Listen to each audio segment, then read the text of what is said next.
24 octobre 1942, 2h30 du matin, Guadalcanal. Le sergent John Basilone est à genoux dans la boue, derrière une mitrailleuse Browning M1917. Le canon est brûlant, il sent l'huile qui se consume sur le métal. Ses mains sont couvertes d'ampoules.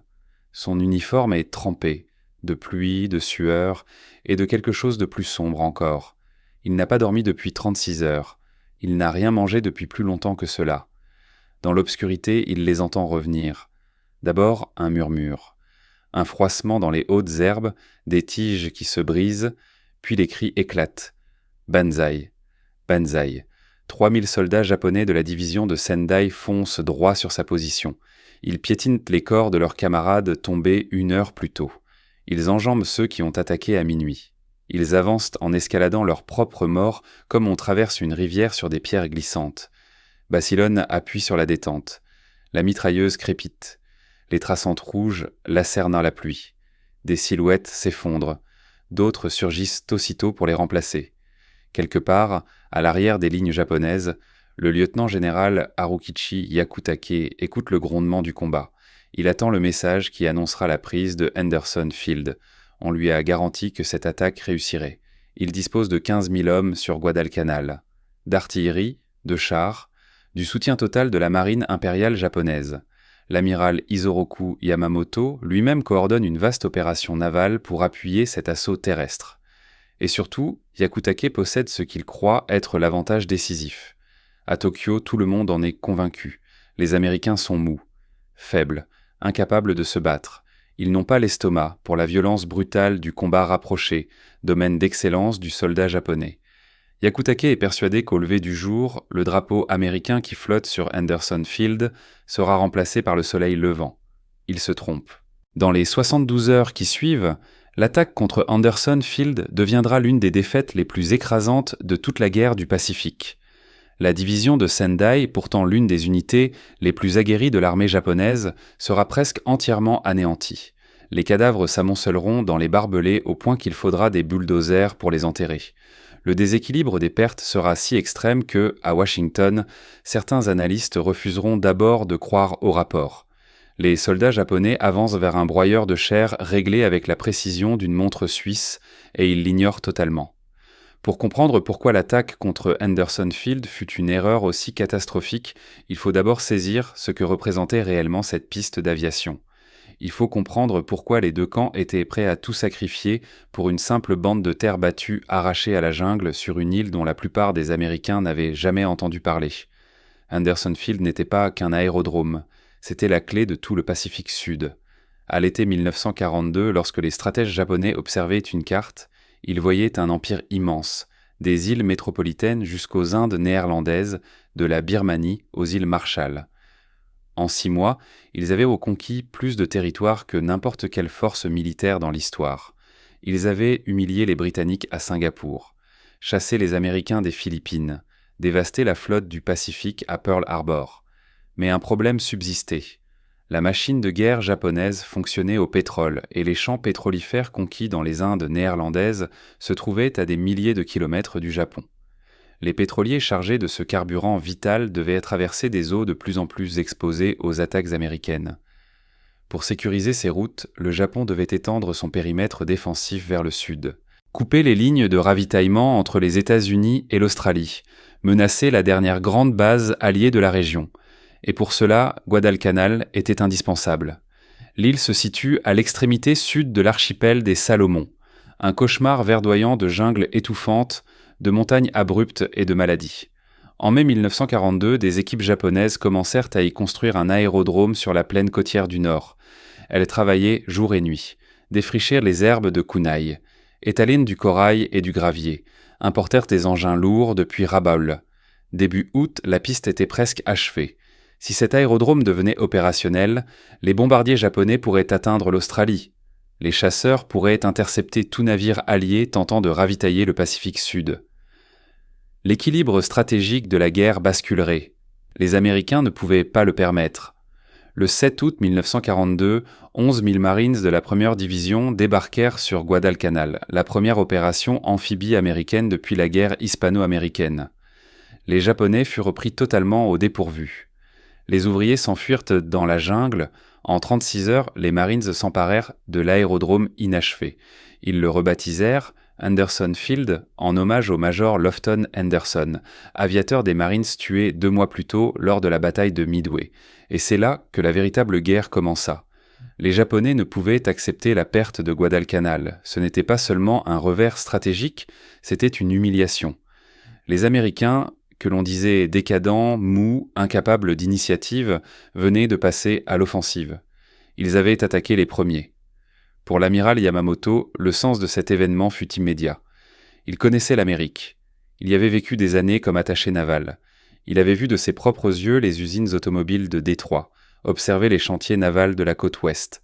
Il savait une chose avec certitude, si les États-Unis disposèrent du temps nécessaire pour mobiliser pleinement leur industrie, le Japon serait écrasé par une puissance de production sans équivalent. Il fallait donc arrêter les Américains à Guadalcanal, les repousser à la mer, reprendre l'aérodrome avant que le cours de la guerre ne se retourne définitivement contre le Japon. Ainsi commença une lutte désespérée, étalée sur des mois, pour le contrôle d'une simple piste de terre perdue au milieu de nulle part. La première contre-attaque japonaise survint à peine 2 semaines après le débarquement américain. Dans la nuit du 21 août, le colonel Kiyonao Ichiki lança 900 hommes de son détachement dans un assaut frontal à travers la rivière Tenaru. Les Japonais étaient convaincus qu'ils balaieraient les Marines sans difficulté. Mais de l'autre côté, des mitrailleuses et de l'artillerie les attendaient. La bataille de la Tenaru dura moins de 12 heures. Plus de 800 soldats japonais furent tués. Une poignée seulement se rendit. Tous les autres combattirent jusqu'à la mort. Avant de se donner la mort, le colonel Ichiki brûla les couleurs de son régiment pour éviter qu'elles ne tombent aux mains de l'ennemi. Les Américains virent dans cet affrontement une victoire nette. Les Japonais, eux, n'y virent qu'un revers passager. Aucun des deux camps ne comprenait encore ce que Guadalcanal allait devenir. La deuxième tentative eut lieu en septembre sur une crête que les Marines baptiseraient bientôt Bloody Ridge.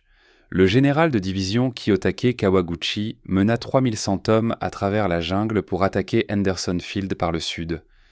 Sur le papier, le plan était brillant, contourner les défenses côtières et frapper l'arrière, là où l'aérodrome était le plus vulnérable. Mais la jungle dépassa toutes les prévisions. Il fallut 4 jours aux hommes de Kawaguchi pour parcourir à peine 13 kilomètres. Ils arrivèrent épuisés, déshydratés, désorganisés. Les radios ne fonctionnaient plus. Toute coordination avait disparu. Sur la crête, le premier bataillon de Raiders, commandé par le lieutenant-colonel Merritt Edson, les attendait. Pendant 2 nuits, les Japonais se jetèrent contre les lignes américaines. Pendant 2 nuits, les Marines tinrent bon. Lorsque les combats cessèrent, plus d'1 millier de soldats japonais gisaient morts. La crête fut rebaptisée Edson's Ridge, en hommage à l'homme qui l'avait défendu. Mais le Japon n'en avait pas fini. À Tokyo, l'état-major impérial perdait patience. 2 offensives avaient échoué. Anderson Field restait aux mains des Américains. Il fallait changer d'échelle. La décision fut prise d'engager une division entière. La 2e division d'infanterie, connue sous le nom de division de Sendai, comptait parmi les unités les plus prestigieuses de l'armée japonaise. Ces soldats, majoritairement recrutés dans la préfecture de Miyagi, au nord du Japon, étaient réputés pour leur endurance et leur discipline. La division avait combattu en Mandchourie, participé à la conquête de Java et jouissait d'un statut d'élite. Début octobre, le Tokyo Express commença à débarquer la division de Sendai sur Guadalcanal. C'est ainsi que les Marines surnommaient les destroyers japonais qui, chaque nuit, dévalaient le détroit pour livrer hommes et matériel sous le couvert de l'obscurité. Trop rapides pour être interceptés par les patrouilleurs américains, ils déchargeaient leur cargaison, bombardaient les positions ennemies, puis disparaissaient avant l'aube. Nuit après nuit, ils revinrent. À la mi-octobre, plus de 15 000 soldats japonais se trouvaient sur l'île. Des pièces d'artillerie furent traînées à travers la jungle. Des chars débarquèrent sur les plages. Des dépôts de munitions furent dissimulés dans la végétation. Le lieutenant-général Harukichi Yakutake, commandant de la 17e armée, arriva en personne pour diriger l'offensive. Il ne s'agirait plus d'attaques fragmentaires. Cette fois, ce serait un assaut coordonné, lancé depuis plusieurs directions, appuyé par des bombardements navals et des frappes aériennes. Yakutake fixa la date de l'attaque au 22 octobre.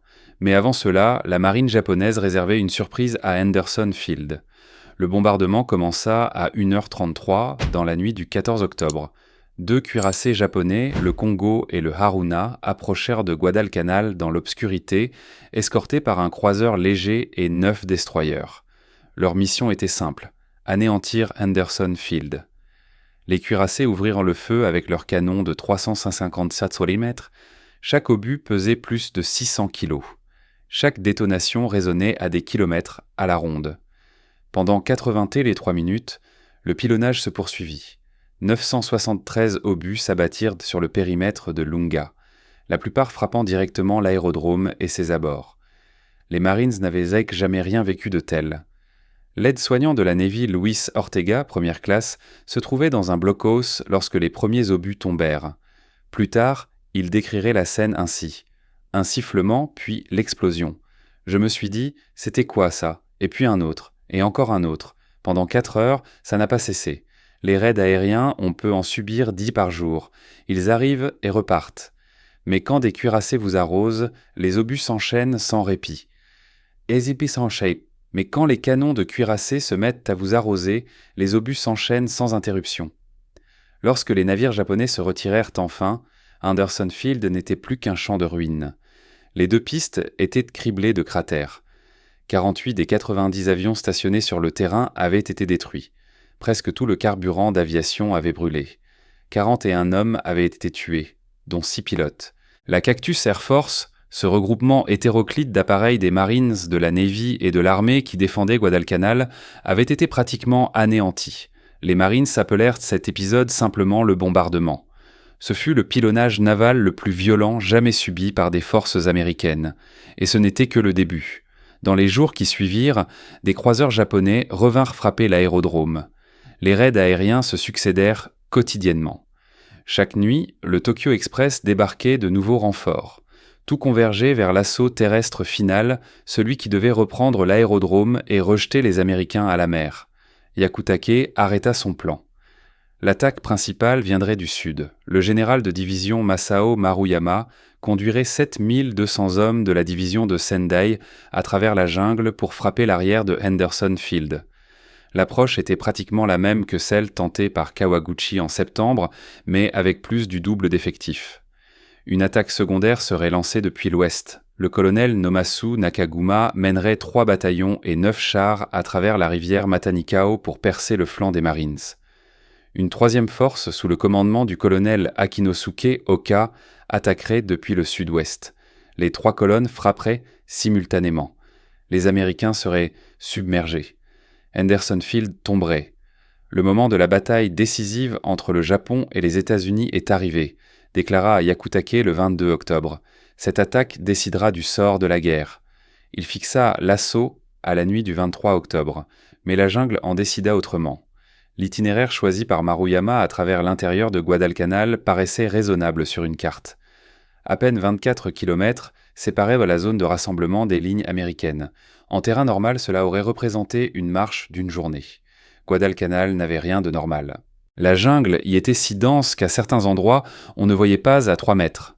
Le sol n'était qu'un enchevêtrement de racines, de lianes et de végétation en décomposition. Chaque pas s'enfonçait dans la boue. Les collines, détrempées par la pluie, étaient abruptes et glissantes. La chaleur était suffocante. L'humidité frôlait les 100%. Et il pleuvait, comme tous les jours sur Guadalcanal. Les hommes de Maruyama progressaient centimètre par centimètre, taillant leur chemin à la machette. Ils tiraient leurs pièces d'artillerie à l'aide de cordes, les canons étant trop lourds pour ce terrain. Les munitions étaient emportées à dos d'hommes, faute de mulets. Ils buvaient l'eau croupie des flaques, faute de sources potables. Des soldats s'effondraient, terrassés par l'épuisement. D'autres restaient en arrière, abandonnés dans la jungle. L'humidité rendait les radios inutilisables. Les unités se dispersaient. Les officiers perdaient le contact avec leurs hommes. Dans l'après-midi du 23 octobre, la force de Maruyama était encore loin des lignes américaines. L'attaque devait être repoussée de 24 heures.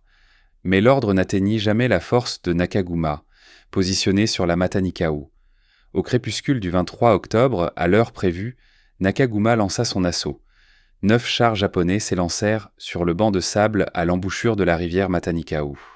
Derrière eux avançaient 2 bataillons d'infanterie, baïonnettes au canon, hurlant banzai. Les Marines les attendaient. Les canons anti-chars de 37 mm ouvrirent le feu à bout portant. Le premier char fut touché avant d'atteindre l'autre rive. Le second explosa en flammes. Un à un, les 9 chars furent détruits. Les équipages qui tentèrent de s'échapper furent torfauchés par les mitrailleuses. Derrière les carcasses en feu, l'infanterie se retrouva à découvert. 40 obusiers de Marines entrèrent en action. En moins d'une heure, 6000 obus s'abattirent sur les positions japonaises. La rivière Matanikau se teinta de rouge. À minuit, tout était terminé. 600 soldats japonais gisaient de mort. Les Marines avaient perdu moins de 50 hommes. L'attaque de diversion de Nakaguma n'avait servi à rien, si ce n'est à avertir les Américains qu'une offensive d'envergure se préparait. La nuit suivante, le 24 octobre, Maruyama atteignit enfin les lignes américaines. Ces hommes avaient lutté pendant 2 jours entiers contre la jungle. Ils étaient épuisés, déshydratés. Beaucoup avaient abandonné leur équipement pour alléger leurs charges. L'assaut, minutieusement planifié, s'était transformé en une progression chaotique dans l'obscurité. Pourtant, Maruyama disposait encore de 7000 soldats, et en face de lui, il n'y avait qu'un seul bataillon américain. Le lieutenant-colonel Lewis B. Puller, mais surnommé Chesty par ses hommes, commandait le 1er bataillon du 7e régiment de Marines. Son secteur s'étendait sur plus de 2 km, le long d'une série de crêtes au sud de Henderson Field, une ligne qu'un régiment entier aurait normalement dû défendre. Puller, lui, n'avait qu'environ 1000 hommes. À 21h30, dans la nuit du 24 octobre, un poste d'écoute signala des mouvements dans la jungle. Le sergent Ralph Briggs était au téléphone de campagne. « Mon colonel, il y a environ 3000 Japonais entre vous et moi. » Puller lui demanda s'il en était sûr. « Absolument, mon colonel, » répondit Briggs. « Ils sont partout autour de nous. Ils chantent, ils fument, et ils se dirigent droit vers vous. » Puller raccrocha. Il se tourna vers ses officiers. « Qu'ils viennent, » dit-il simplement. À 1h15 du matin, la première vague frappa. Les Japonais surgirent de la jungle en hurlant. Ils foncèrent droit sur les lignes des Marines, escaladant les barbelés, lançant des grenades, tirant à bout de bras. Le vacarme était assourdissant. Coups de fusil, explosions, claquements secs des mitrailleuses, et par-dessus tout, les cris. Les Marines ouvrirent le feu. Sur l'aile droite du dispositif, une section de mitrailleuses commandée par le sergent John Basilone occupait un point de passage vital. Si les Japonais perçaient à cet endroit, la route vers l'aérodrome serait ouverte. Ils attaquèrent les armes de Basilone par vagues successives. La première fut fauchée à moins de 50 mètres. La deuxième s'approcha davantage. La troisième atteignit les barbelés, les corps s'entassaient devant les canons. Basilone continua de tirer. Lorsqu'une mitrailleuse s'enraya, il la répara sous le feu. Lorsqu'une autre fut détruite par une grenade, il traîna une arme de rechange jusqu'à sa position. Quand les munitions vinrent à manquer, il se fraya un passage à travers les soldats japonais pour atteindre le dépôt, puis revint en portant des bandes de cartouches à ses hommes. À un moment, il saisit la mitrailleuse de plus de 40 kilos et la déplaça lui-même vers une nouvelle position. Le canon était si brûlant qu'il traversa ses gants. Pendant des heures, l'assaut ne cessa pas, vague après vague, charge après charge. Les Japonais continuaient d'avancer parce qu'on leur avait dit que les Américains céderaient, qu'on leur avait dit que les Marines étaient faibles, ils ne les tenaient pas. À l'aube du 25 octobre, les lignes américaines tenaient toujours. Le terrain devant la position de Basilone était couvert de cadavres.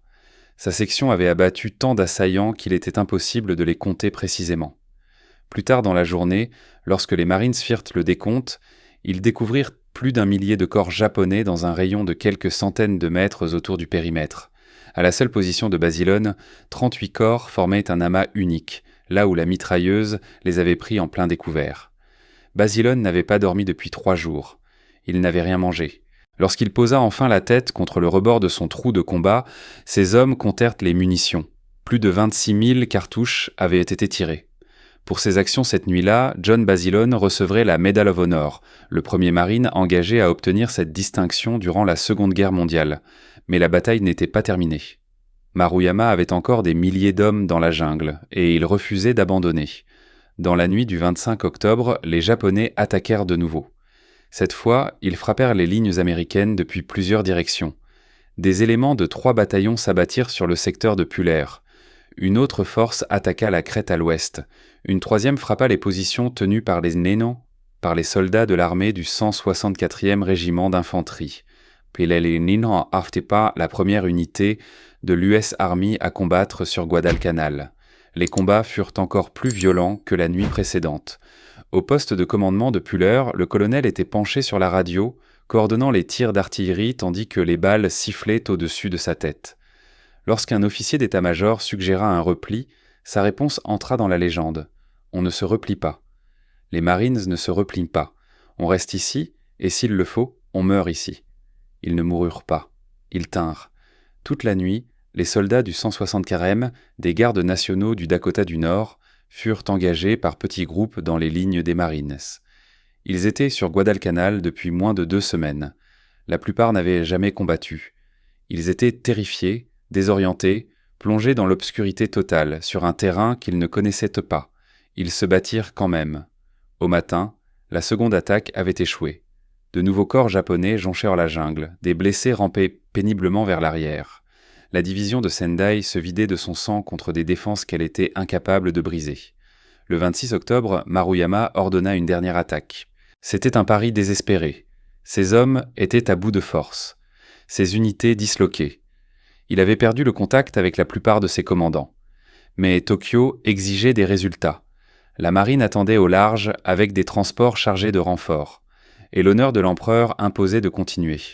L'assaut final eut lieu de nuit, comme toutes les attaques japonaises. La force du colonel Akinosuke Oka, retardée encore plus que le corps principal de Maruyama, atteignit enfin les lignes américaines. 2000 hommes se ruèrent sur les positions tenues par le 2e bataillon du 7e régiment de Marines. Les défenseurs combattaient sans relâche depuis 3 nuits. Les munitions s'épuisaient, les canons étaient usés, les mains tremblaient de fatigue. Ils tinrent malgré tout. L'attaque d'Oka se brisa dans les barbelés. Les survivants se replièrent dans la jungle, abandonnant derrière eux des centaines de morts. Au matin du 27 octobre, Maruyama admit enfin la défaite. Il ordonna à ce qui restait de ses troupes de se retirer vers l'ouest, loin de Henderson Field, loin du massacre. La bataille était terminée. Et les chiffres de Henderson Field donnaient le vertige. En 3 nuits de combat, les Japonais perdirent entre 2000 et 3000 hommes tués. Le chiffre exact ne put jamais être établi, de nombreux corps ne furent jamais retrouvés, engloutis par la jungle. En face, les Marines et les soldats de l'US Army qui défendaient l'aérodrome perdirent moins d'une centaine d'hommes. Le rapport des pertes atteignait au minimum 20 contre 1. La division de Sendai, arrivée sur Guadalcanal, auréolée de son prestige et de sa réputation d'unité d'élite, avait cessé d'exister en tant que force combattante. Son commandant, le général de division Nasu, avait été tué par un tir d'artillerie lors de la seconde nuit d'assaut. Les couleurs de ses régiments avaient été capturées par les Marines. Plus de la moitié de son effectif de combat avait disparu. Lorsque les équipes chargées des enterrements partirent compter les morts, elles durent utiliser des bulldozers. Par endroits, les corps étaient entassés si profondément qu'il fallut les charger dans des fosses communes comme du bois de chauffage. Sous la chaleur tropicale, la décomposition avait déjà commencé. L'odeur était insoutenable.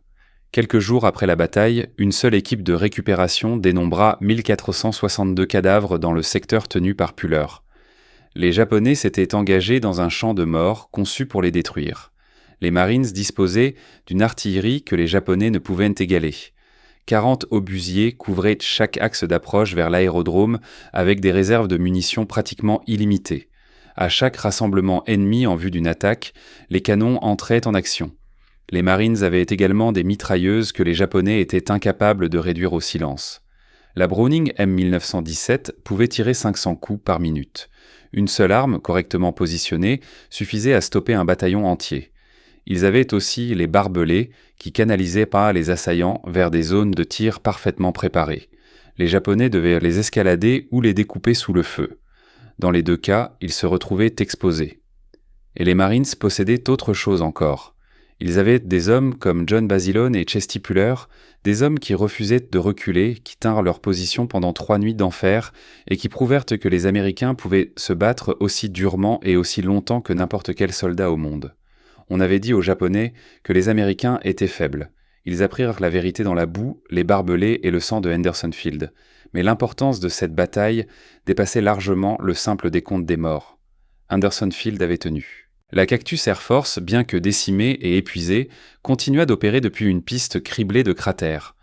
Quelques jours seulement après le bombardement, des avions redécollaient. En l'espace de quelques semaines, l'aérodrome était plus opérationnel que jamais. Et cela signifiait que le plan japonais pour Guadalcanal était condamné. Toute la stratégie nippone reposait sur une hypothèse. Henderson Field pouvait être neutralisé, puis repris. Sans l'aérodrome aux mains des Américains, il n'y aurait pas de Cactus Air Force. Sans cette force aérienne, les navires japonais pourraient manœuvrer librement autour de Guadalcanal. L'île pourrait être ravitaillée et renforcée à volonté. Les Américains pourraient être chassés. Mais Henderson Field ne tomba pas. Le bombardement des cuirassés n'avait pas réussi à le détruire durablement. L'assaut terrestre avait échoué à le capturer. Et chaque jour où l'aérodrome restait aux mains des Américains rendait la position japonaise plus fragile. La Cactus Air Force contrôlait les heures de jour autour de Guadalcanal. Tout navire japonais approchant de l'île en plein jour risquait d'être attaqué par des bombardiers en piqué ou des avions torpilleurs. Le Tokyo Express ne pouvait opérer que de nuit, et les destroyers ne transportaient pas assez de ravitaillement pour soutenir une force terrestre importante. Les soldats japonais sur Guadalcanal commencèrent à mourir de faim. Ils surnommèrent l'île de la famine. Ils faisaient bouillir de l'herbe pour la manger. Ils abattaient les chevaux, amenés pour tracter l'artillerie et les consommer. Ils attrapaient des rats dans la jungle et les faisaient rôtir au feu. Le paludisme ravageait leurs rangs. La dysenterie tuait plus d'hommes que les balles américaines. Chaque nuit, le Tokyo Express débarquait de nouveaux soldats. Chaque jour, ces hommes consommaient des vivres qui n'arrivaient plus. Les chiffres étaient implacables. En novembre, les Japonais tentèrent une nouvelle fois de neutraliser Henderson Field. L'amiral Yamamoto envoya 2 autres cuirassés, le Hiei et le Kirishima, pour bombarder l'aérodrome. Mais cette fois, la marine américaine était prête. Lors de la violente bataille navale de Guadalcanal, du 12 au 15 novembre, des croiseurs et des cuirassés américains interceptèrent la force japonaise. Les combats furent confus, sauvages, une mêlée brutale dans l'obscurité de l'Herimbottom Sound. Les pertes furent lourdes des 2 côtés. Les Américains perdirent 2 croiseurs légers et 7 destroyers. Plus de 1700 marins américains furent tués. Mais les Japonais perdirent le Hiei, coulé par des avions décollés de Henderson Field. Ils perdirent aussi le Kirishima, envoyé par le fond sous les coups du cuirassé américain Washington. Et ils perdirent la majeure partie du convoi de transport censé renforcer Guadalcanal. Jamais plus la marine japonaise ne tenterait de détruire Henderson Field depuis la mer. La bataille pour Guadalcanal se prolongea en décembre et en janvier, mais l'issue ne faisait plus de doute. Les Japonais ne pouvaient plus ravitailler leurs troupes, ils ne pouvaient plus les renforcer, ils ne pouvaient plus passer à l'offensive. À la fin du mois de janvier 1943, Tokyo prit enfin la décision d'évacuer. Durant 3 nuits, au début de février, des destroyers japonais descendirent le détroit une dernière fois. Mais cette fois, ils n'apportaient plus de renforts, ils emmenant les survivants. Plus de 10 000 hommes furent extraits de Guadalcanal. Ils laissèrent derrière eux plus de 20 000 morts. La victoire américaine à Guadalcanal était totale. Le Japon ne lancerait plus jamais d'offensive majeure dans le Pacifique. À partir de là, il ne ferait plus que reculer, défendre, céder du terrain. Le cours de la guerre venait de basculer, et il avait basculé à Henderson Field. L'importance de ce qui s'est joué sur cette piste boueuse en octobre 1942 est difficile à exagérer. Si les Japonais avaient pris Henderson Field, toute la guerre du Pacifique aurait pu suivre une autre trajectoire. Les forces américaines auraient été repoussées. L'Australie aurait été directement menacée. La campagne de reconquête par bond d'île en île aurait été retardée de plusieurs mois, peut-être de plusieurs années. Mais Henderson Field tint. Il tint grâce à l'artillerie des Marines qui brisait chaque attaque japonaise avant qu'elle ne puisse prendre de l'ampleur. Il tint grâce à des mitrailleurs comme John Basilone qui refusèrent d'abandonner leur poste. Il tint grâce à des chefs comme Chesty Puller qui comprenaient que l'aérodrome devait être défendu à n'importe quel prix. Lorsque Basilone reçut la Medal of Honor en Australie en mai 1943, il prononça quelques mots qui résumaient l'esprit de ceux qui avaient combattu à Henderson Field. Cette médaille ne m'appartient qu'en partie. Des morceaux appartiennent aux gars qui sont encore à Guadalcanal. Il aurait pu rester aux États-Unis. Le corps des Marines lui proposa une commission d'officier et un poste à l'arrière. Il aurait pu passer le reste de la guerre à vendre des bons de guerre et à prononcer des discours. Il refusa. « Je ne suis pas un officier, dit-il, et je ne suis pas une pièce de musée. Ma place est avec mon unité. En février 1945, le sergent John Basilone débarqua à Iwo Jima. Le premier jour de l'assaut, alors qu'il menait ses hommes hors de la plage sous un feu intense, il fut tué par un obus de mortier japonais. Il avait 28 ans. Il reçut la Navy Cross à titre posthume. Il reste le seul marine engagé de la Seconde Guerre mondiale à avoir obtenu à la fois la Medal of Honor et la Navy Cross. La bataille de Henderson Field s'est achevée il y a plus de 80 ans. La jungle a repris possession de la plupart du champ de bataille.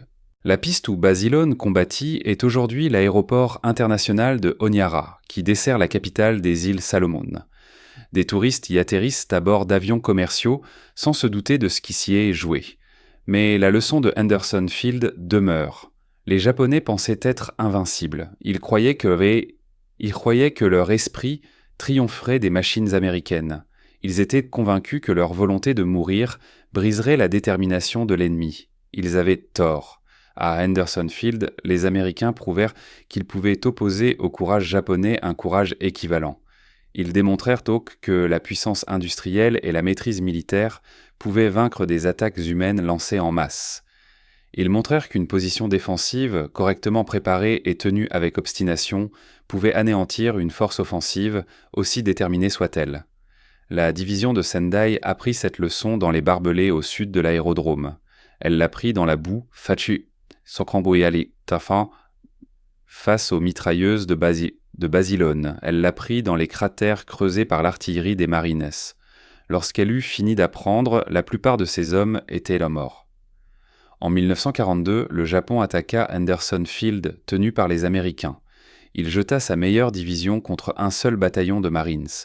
Il pensait balayer l'ennemi et reprendre l'aérodrome qui menaçait son empire. Ce fut une erreur monumentale, et elle lui coûta la guerre.